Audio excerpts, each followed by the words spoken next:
Assalamualaikum warahmatullahi wabarakatuh.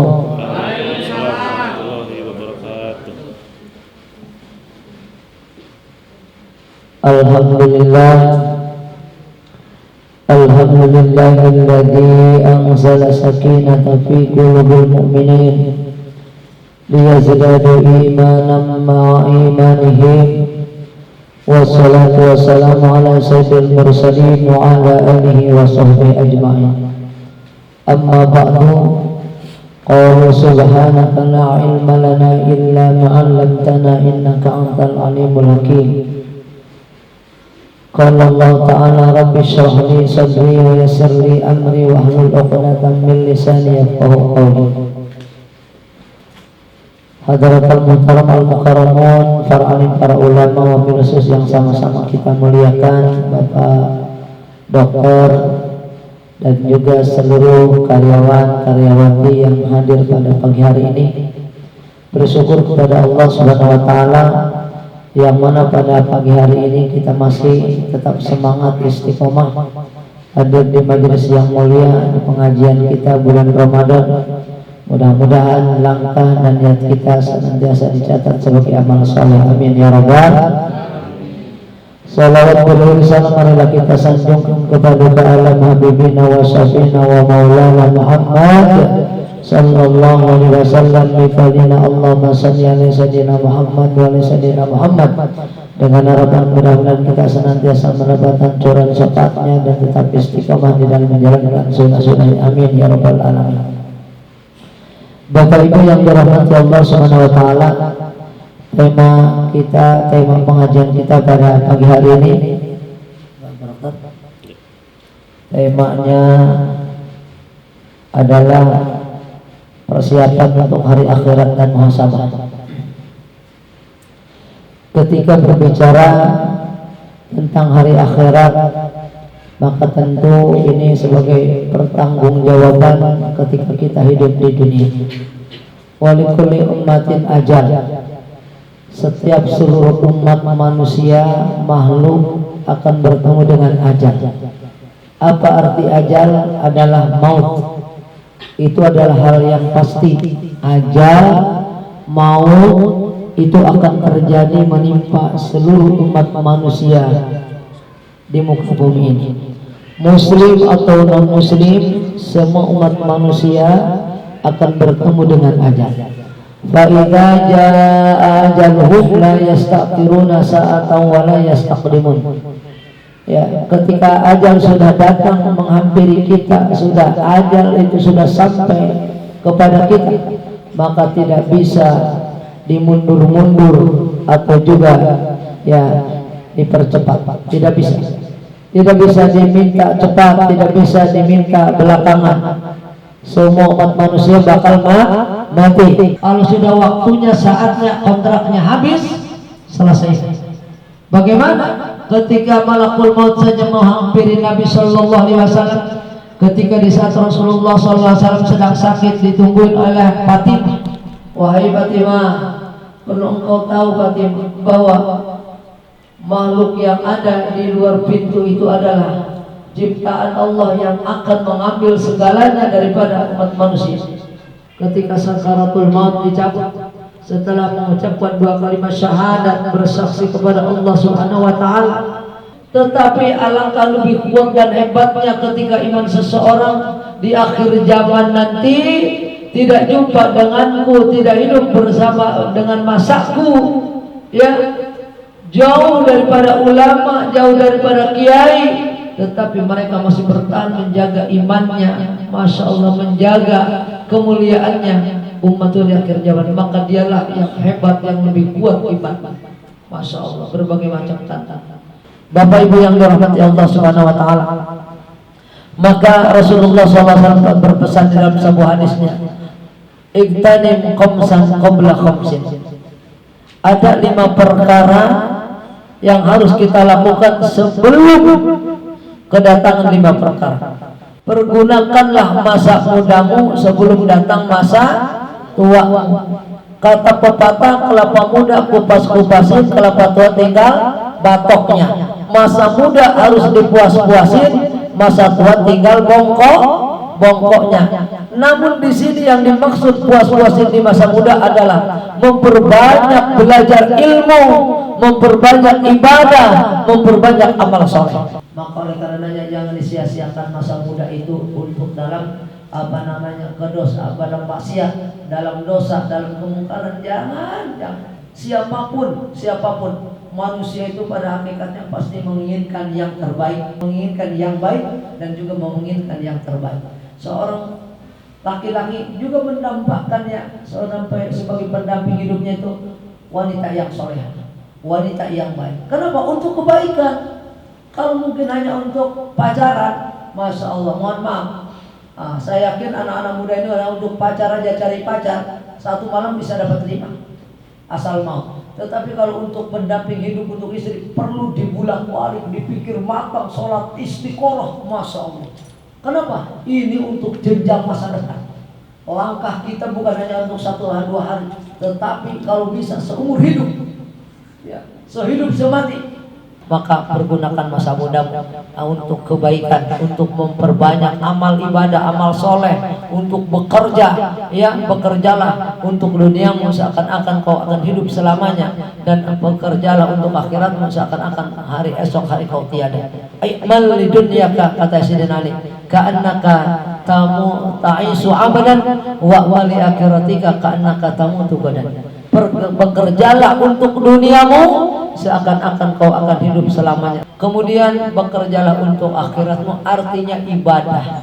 Ibadah ini seakan-akan hari esok hari kau dipanggil oleh malakul maut. Supaya apa? Sholat yang dia lakukan hari ini, ibadah yang dia lakukan hari ini, supaya timbul khusyuknya, ikhlasnya. Kemudian yang kedua, ya, manfaatkan 5 kesempatan sebelum datang 5 kesempitan.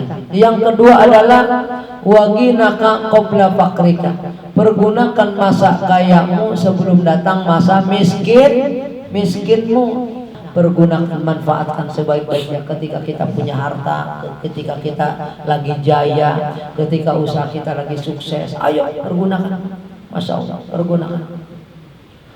Kalau bisa usaha kita, kesuksesan kita benar-benar ada manfaatnya untuk orang lain. Kenapa? Khairun nas anfa'uhum linnas. Sebaik-baiknya manusia yaitu manusia yang ada manfaatnya, ada gunanya, ada faedahnya untuk manusia lain. Begitu. Kalau ada manusia, kehadiran kita di samping kita, di rumah tangga kita, tetangga kita, tidak ada manfaatnya apa sama sekali, buat apa hidup? Hidup itu supaya ada manfaat untuk orang lain. Kalau tidak ada manfaat untuk orang lain, jangan hidup. Keindahannya hidup, keindahannya berumah tangga, keindahannya bertetangga itu karena kita saling ada manfaat. Pak RT ada manfaatnya untuk kita, dan kita ada manfaatnya juga untuk Pak RT. Kedua, ketika gotong royong, ya, ketika kita juga butuh Pak RT, ada manfaatnya Pak RT. Mau buat surat sesuatu, ada manfaatnya Pak RT ini, bisa tanda tangan dan stempel. Begitu juga kita ada manfaatnya untuk Pak RT. Ketika Pak RT mengumumkan kita gotong royong kebersihan, warganya datang. Semua kita pada akhirnya saling membutuhkan. Mohon maaf, ada pimpinan kita Pak Dokter, ya, kita juga butuh Pak Dokter juga butuh kita. Bahkan dalam sebuah hadisnya itu, kuwatul din biar batyasya. Kuatnya agama negara tergantung 4 perkara. Yang pertama adalah yaitu yang terakhir bahkan dengan misaqwatil agniya wa du'al fuqara. Masya Allah. Ya, kedermawanannya seorang kaya, seorang yang hartawan, dermawan, dan kemudian doanya orang-orang fakir. Orang fakir ini berdoa terus supaya orang kaya ini mempunyai hati mulia, mempunyai hati dermawan. Begitu juga orang kaya ini berdoa dengan kekayaannya dia mampu menggunakan kepada yang miskin. Karena nggak mungkin orang kaya ngasih orang kaya. Hidup ini giliran, kekayaan juga giliran, kemiskinan juga giliran, ya. Yang kedua, yang ketiga, wabirogaka qabla suglika. Wabirogaka qabla suglika, pergunakan masa luangmu, longgarmu, masa santaimu sebelum datang masa sibukmu. Artinya orang yang hebat itu, orang yang pandai itu, dia dapat menggunakan waktu dengan, artinya dengan seimbang. Benar. Sahabat Abu Bakar setiap hari membiasakan kalau mau makan itu dia turun dulu keluar rumah, tengok jalan kaki 40 langkah ke sana ke depan, 40 langkah ke belakang, 40 langkah ke samping kanan dan kiri. Tujuannya mencari, takut ada orang yang belum makan.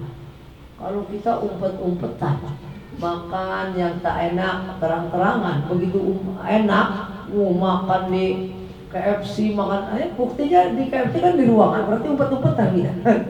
Ya Allah. Nabi kalau pengajian aja Pak Dokter, maka begitu dekatnya para jamaahnya, kalau minum itu dioper-operan sampai tangan, oper-operan. Kalau zaman sekarang bekas minum kita mau diminum teman, ih katanya kan gitu. Ya Allah, ya Allah. Jadi seperti itu, pergunakan masa luangmu. Kemudian yang keempat ya adalah yaitu apa namanya tadi, wasihataka qabla saqmika, ya. Apa maksudnya? Mumpung kita masih sehat, Bapak Ibu masih muda, belum ada penyakit, ya. Kalau yang sudah tua tuh coba kita lihat, Masya Allah, di payang, di bokong, didorong, di kursi roda, ya Allah, gitu kan. Jadi ketika kita masa sehat, ayo pergunakan masa sehatmu sebelum datang masa sakitmu. Ketika kita masih sehat, banyak peluang dan banyak sesuatu yang mampu kita lakukan dengan maksimal. Bekerja dengan semangat, bekerja dengan maksimal, ya. Karena ketika sakit udah tinggal hanya menghayal, ya Allah, coba aku kemarin aku belum silaturahmi, aku belum ini, belum itu, terbayang semua, hadir dia dalam bayangan ketika kita sakit. Kepengen ini, kepengen itu. Coba orang sakit ada kadang di rumah sakit, ya Allah, dijenguk sama yang jenguk itu, dibawain jeruk, dibawain makanan enak, kena badannya lagi nggak enak, makanan pun menu-menunya enak, tapi tak jadi enak. Kenapa? Enak itu bukan karena menunya, makanannya enak, tetapi memang nikmat kita lagi ditambah oleh Allah Subhanahu wa Ta'ala. Coba jajal, orang sakit kasih makan martabak, enak nggak? Nggak enak tetap. Tetapi kalau orang sehat dikasih buah apa aja pun yang asam, enak rasanya. Ya Allah, kenapa? Bukan buahnya, bukan makanan yang enak, tetapi kondisi dia nikmatnya lagi ditambah, lagi sehat lahir dan batin. Mohon maaf. Ya, suami lagi kesal sama istri, dibuatin makanan enak seenak apapun sama istrinya, pasti dia tidak terasa enak. Kenapa? Lagi kesal, batinnya lagi nelongsong. Begitu juga istri, dibawain apapun pulang kerja sama suami, karena gara-gara tadi malam baca SMS nyasar istrinya masih enak, saya yakin tak enak makanan itu yang dibawa suami. Masya Allah, kalau belum plong, berarti kenikmatan yang kita rasakan, enak yang kita makan itu bukan karena faktor makanannya, tapi memang fakta hakikatnya Allah menambah nikmat rasanya kepada kita. Ya Allah, ketika Allah mengurangi nikmat rasa, orang sakit dibawain jeruk, ketika sehat malah tak dibawain apa-apa. Kita juga keliru, yang makan yang sakit, bukan yang nungguin yang kenyang. Keliru. Tidak sesuai sunnah Nabi. Sunnah Nabi itu adalah ketika ada orang sakit, wa idza marida fadhu, ketika ada tetanggamu sakit, jenguklah, wa doa, dan doakanlah, gitu. Kalau memang ada rezeki, ya bawalah makanan untuk yang nungguin. Kalau yang sakit boro-boro mau makanin itu, ya, dia aja sedang terbaring, artinya untuk menghibur dan menggembirakan orang yang sedang sakit. Begitu. Rajanya Al-Quran adalah Ummul Quran, Al-Fatihah. Masya Allah, induknya Al-Quran adalah Al-Fatihah. Qulubul qalbul Quran adalah Al-Fatihah. Masya Allah, banyak sebutannya, Ummul Quran, Ummul Kitab, ya Allah. Baca Al-Fatihah itu terkumpul seluruh huruf yang ada dalam Al-Quran, terkumpul dalam Al-Fatihah. Masya Allah. Kemudian yang terakhir adalah wahayataka qabla mautika. Inilah hadis ini yang berkenaan dengan bagaimana mempersiapkan untuk di hari akhirat. Artinya pergunakan masa hidupmu sebelum datang masa matimu. Kalau sudah dengar kita lihat didu, kita pun ya Allah, siapa lagi yang meninggal, siapa lagi, harus ambil itibar. Bahkan ya Bu, Bapak Ibu, sunahnya kalau ada yang meninggal itu kita mengantarkan ke tempat peristirahatan yang terakhir. Lihat kita lubang lahat yang lahat, ya Allah. Jadi kan itu ketika kita dulu gagah duduk di kursi pakai kemeja putih, sekarang hanya kain putih. Dulu Masya Allah dia begitu tegaknya berdiri, sekarang dibaringkan, ya Allah. Dulu tidak ada yang bisa mengatur menoel badannya, sekarang sudah dibulak-balik sama orang. Dulu hebat mandinya pun di hotel, air hangat, air dingin pun ada, sekarang dimandikan oleh orang lain. Dulu yang pakaikan bajunya pun asistennya, pengawalnya, jasnya, dasinya, sekarang bajunya pun dipakaikan orang lain. Ya Allah, kalau sudah seperti itu, apa yang harus kita lakukan? Tidak bisa yang kita lakukan kecuali mengharapkan pahala ibadah kita yang waktu kita masih hidup. Ya Allah, siapapun tidak ada jaminan kehebatan dunia ini di hadapan Allah Subhanahu wa taala. Maka ketika kita masih punya harta, manfaat, perbanyak amal sedekah, berbagi dengan orang lain. Ya Allah. Kemudian yang memanfaatkan masa hidup kita ini. Hidup ini laksana seperti perjuangan. Orang berani hidup harus siap berjuang. Orang yang artinya tidak mau berjuang, jangan hidup. Karena hidup ini perjuangan. Di dunia ini kita lagi berjuang. Ya, ibaratnya di medan perang, memperjuangkan sebuah perjuangan kita. Bagaimana perjuangan kita berhasil? Bagaimana hidup kita di dunia ini berhasil hidup kita adalah manfaat untuk orang lain dan kembali ke akhirat kita juga ya dalam keadaan menang, dalam keadaan artinya balasan daripada perjuangan kita. Masya Allah. Kenapa?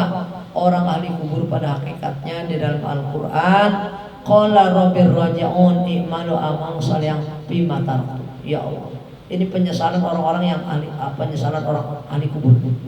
Orang-orang yang sudah wafat itu menyesal Bapak Ibu. Di dalam Al-Quran qala rabbir raji'un la'ali amalu salih bima taraktu. Ya Allah, kembalikan kami ke alam dunia. Ya Allah, kembalikan kami ke dunia. La'ali amalu salih bima taraktu. Kami akan melaksanakan amal soleh yang pernah kami tinggalkan. Ya Allah. Ya, Masya Allah. Bahkan di dalam Al-Quran juga Allah berfirman, mereka fa'asadaqo wa aku minas sholihin. Kembalikan kami ke dunia ya Allah. Kami akan bersedekah. Dulu kami pelit, dulu kami kedekut, dulu kami lokek, dulu kami pelit bin bakhil bin kedekut, kedekut bin lokek bin menit bin apa lagi? Apa ada bahasa daerahnya? Bin kikir sama. Ya Allah, banyak sekali.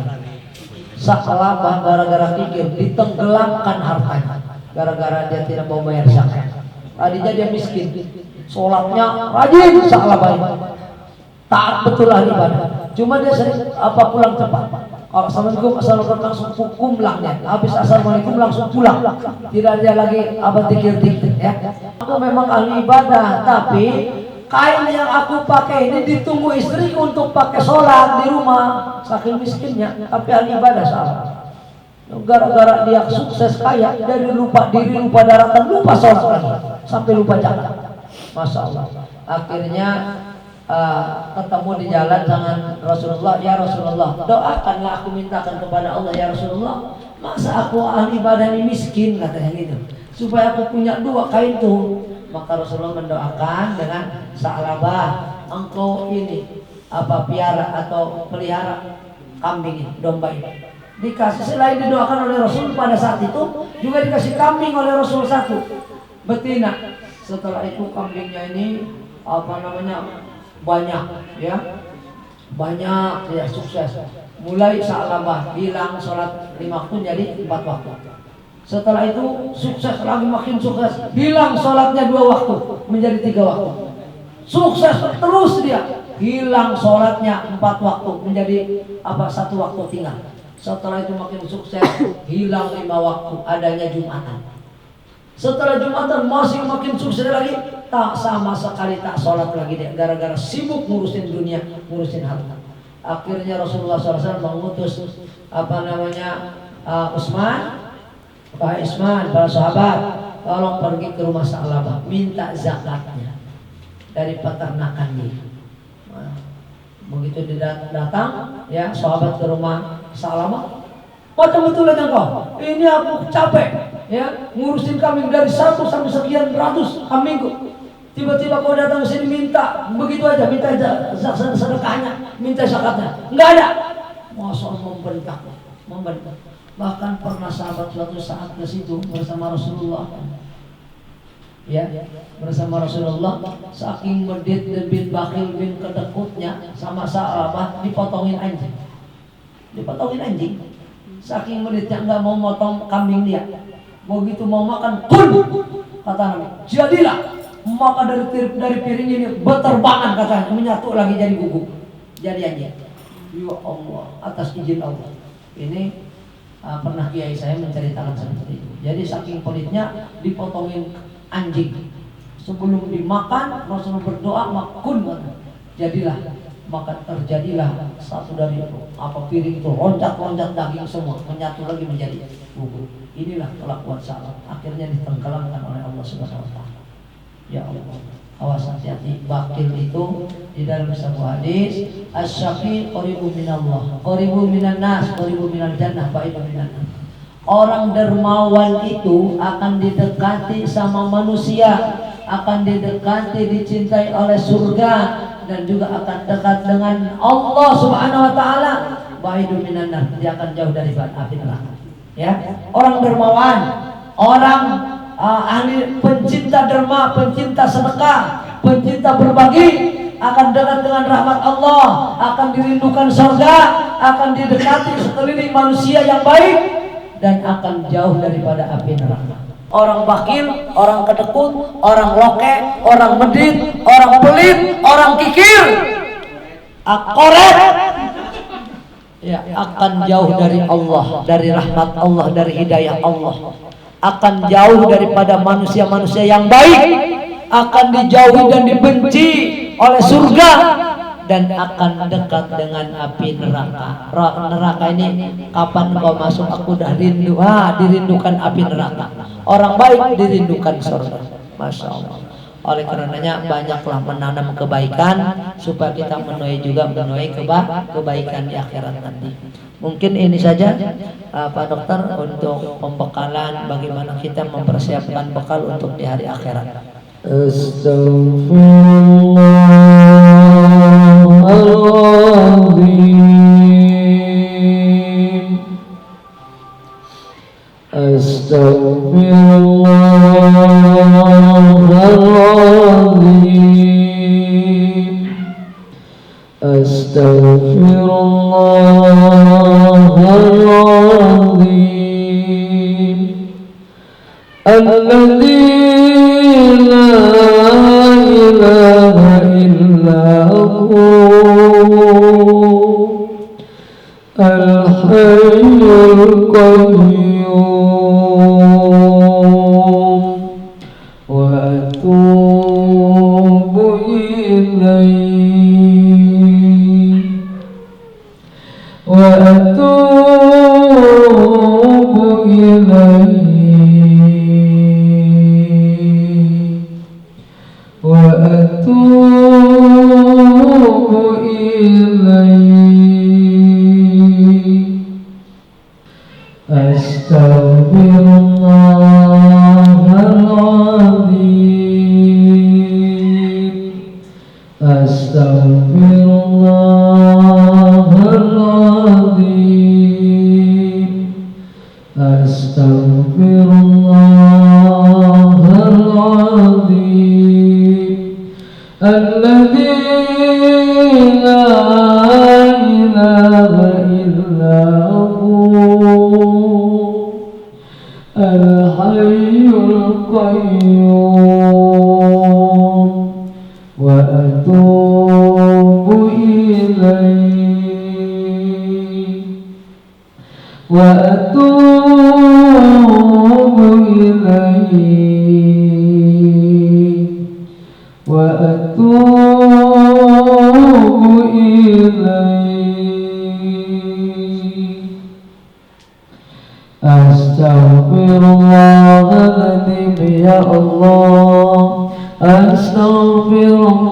Astaghfirullahaladzim ya Allah.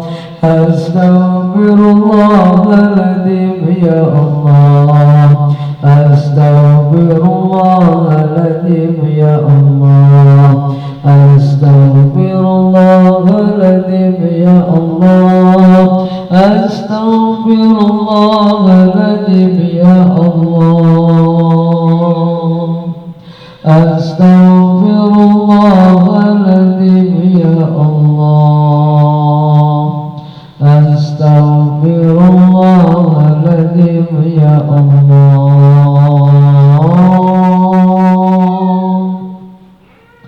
Astaghfirullahaladzim ya Rahman. Astaghfirullahaladzim ya Rahman. Astaghfirullahaladzim ya Rahman. Astaghfirullahaladzim ya Rahman. Dengan segala kerendahan dan kelemahan ya Allah, kami duduk bersikuh di majelis yang mulia ini ya Allah. Dalam rangka takwa ya Allah, mendekatkan diri kepadamu ya Allah, menambah ilmu, menambah terutama di bulan Ramadan ya Allah. Ampuni dosa-dosa kami ya Allah, baik dosa yang dulu maupun dosa yang kecil maupun dosa yang besar ya Allah. Dosa-dosa kedua orang tua kami juga ampuni ya Allah. 9 bulan dalam kandungan itu, 9 bulan dalam kandungannya ya Allah. 9 bulan kami dalam kandungan rahimnya, kami dilahirkan dengan penuh perjuangan. Kami lahir dalam keadaan selamatnya. Rasa sakit yang begitu seperti dirasakan kedua orang tua kami bisa hilang sirna ya Allah dengan kehadiran kami, dengan lahirnya kami ya Allah. Kami dibesarkan ya Allah, kami diberikan, kami disekolahkan ya Allah, kami dikuliahkan ya Allah, dan yang terakhir kami dinikahkannya ya Allah. Ya Allah, tanpa jasa kedua orang tua kami tidak bisa seperti ini ya Allah. Tanpa belayar kasih sayang orang tua kami tidak akan menjadi anak yang nurut, anak yang soleh dan soleh. Ya Allah,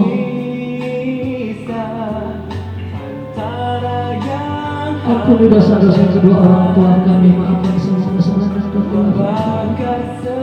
Jika orang tua kami masih hidup ya Rabb, panjangkan umurnya, sehatkan badannya. Sekiranya orang tua kami sakit-sakit dan angkat penyakitnya ya Allah. Kami sebagai anak hanya bisa berdoa, hanya bisa mendoakan kedua orang tua kami harus tanpa mampu dari segi materinya.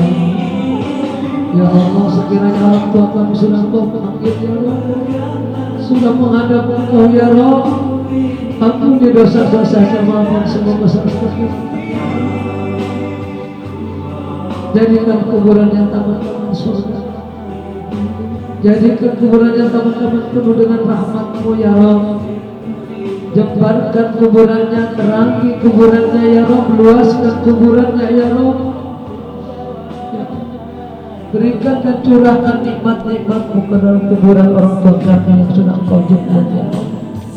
Ya Allah, ampuni juga orang-orang terkasih kami, orang-orang yang berjasa kepada kami, guru-guru kami, guru-guru ngaji kami, guru-guru madrasah kami, guru-guru sekolah kami. Jika kami kala kami masih kecil ya Allah, berkawan, berteman, bersahabat, sampai waktu yang memisahkan kami, karena kami masing-masing mencari kerja, masing-masing merantau ya Allah. Demikian muhasabah yang akan kita sampaikan. Mudah-mudahan alunan sholawat, bacaan istighfar. Ini saja Pak Dokter, mohon izin